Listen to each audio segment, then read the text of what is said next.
My name is Carol Martini. I was the 2002 National High School Physical Education Teacher of the Year. I teach in Andover, Massachusetts, and we use Brickworks from freshman to senior year in many of our physical education classes. This is a game called Tower of Power, which actually came from a colleague of ours. Came from Peggy Hutter, who was the middle school teacher of the year in 2002 when we received our awards. In this game, it's a capture the flag type of a game, but instead of capturing one item and bringing it back to your team, we are using Brickworks. In our facility, you could play this on the football field, we could play it on a basketball court, we played in a field house, which is relatively large. At the end of the field house, we would have a green hula hoop and we would have a red hula hoop, which I've indicated here with the cones at one end and balls at the other end. Green is where you would put all the white bricks at one end, you would put all the black bricks at the other end. The red means stop. So in this game, the team on my side, we'd be going into enemy territory, we'd be trying to capture a brick, a black brick in this case, from the green hoop, bringing it back to our side. So for example, my team's going to try to come over here, capture a brick, bring it back, you capture from the green, you build in the red. The game will last between 2 and 10 minutes, but we do not tell the kids how long the game will last, but we will count down the last 30 seconds. So I know that we're trying to build the largest structure possible, and a really important rule at the high school level in terms of following directions, the person who captured the brick is the only person who can add it to the structure. So I'm going to choose to do it upright, for example. It could be placed down like this, could be placed on its side. That is totally up to the discretion of the person who captured the brick. In the meantime, the other thing I'll mention is there is a line here, so that once you cross the line, this is a safety. All right, so when I went on the other side, got past the line, that was a safety when I was capturing the brick. The same thing would be true for the players on the other side. Both teams are doing this at the same time. You may only capture one brick per visit.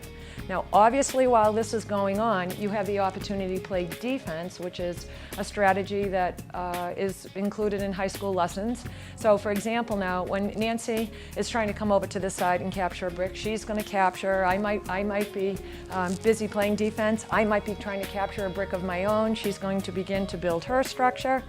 And if somebody comes to this side and somebody on our team is able to remove a flag, so if one of you comes over here and on their way in, all right, if I remove the flag. Now we play with sport time loop flags, which are really effective at the high school level because there's no pennies involved. The individual that removed it, they must immediately, upon taking off one flag, bring it to the teacher in the middle, and the teacher, now I'm playing the teacher role. Red, someone needs to be rescued, someone needs to be rescued. There's a lot of kids that love to be on a rescue mission. Mm-hmm. So Nancy's decided she's going to rescue a teammate. She runs over. Now obviously, between the time she leaves her side and the time she connects with her teammate, Nancy is at risk of having her belt pulled. All right, but she made it successfully. Once they are connected, they get a free walk back to their side.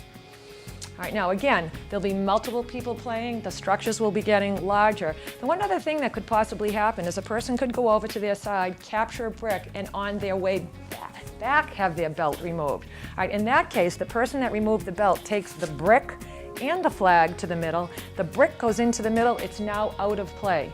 So by playing good defense on my team, I have prevented them from using that brick in their structure.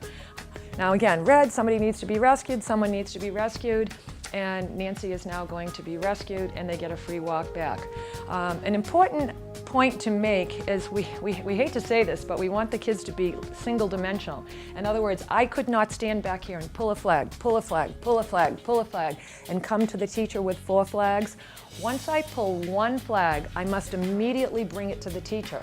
So the other team can use that as a strategy to get by me. You know, if you have some very skillful players, this is a way to take them out of the game for 10, 15, 20 seconds when they're returning the flag to the teacher.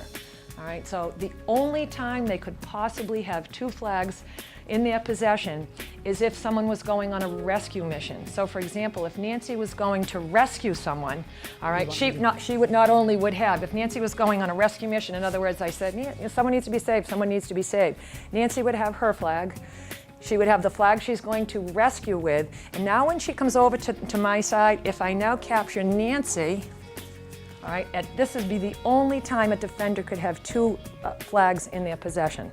So Nancy would sit, I would come back to the middle and I'd say, oh, people need to be saved, red people need to be saved, all right? And at this point, people will come and try to rescue their teammates. Now, as the teacher, I'm kind of monitoring how quickly the game is going, how high the structures are going, how many bricks are available to be used to continue to build the structures. And I might say, okay, 30 seconds, 20 seconds, 10, 9, 8. Pretty soon the game is really rapidly going. Boom, whistle blows, game is over. Once the game is over, the teams come back and they sit on their own side. We're going to determine which team is ahead at this point. And we're going to say right now that the team on this side is ahead because they have the tallest structure. And because of that, we're going to give them first or second choice for destroying the structure. Typically the team that has the highest structure, which is right now is the team on this side, they'll say, we would like to go second. So we will give the team that, Nancy's team in this case, we'll give them 3 items. We typically use a Frisbee, a Nerf football, and a Nerf soccer ball, and we give them the opportunity from the midpoint line to throw those 3 items at the structure and try to knock it over. If they knock it over, then obviously my team would need the opportunity to do the same thing to knock their structure over. And once those have been thrown, once those opportunities have been used, game is over. At that point, it might be rubble, it might be still a freestanding structure. We determine the team that has won. Then we switch sides and we play again for a different time length.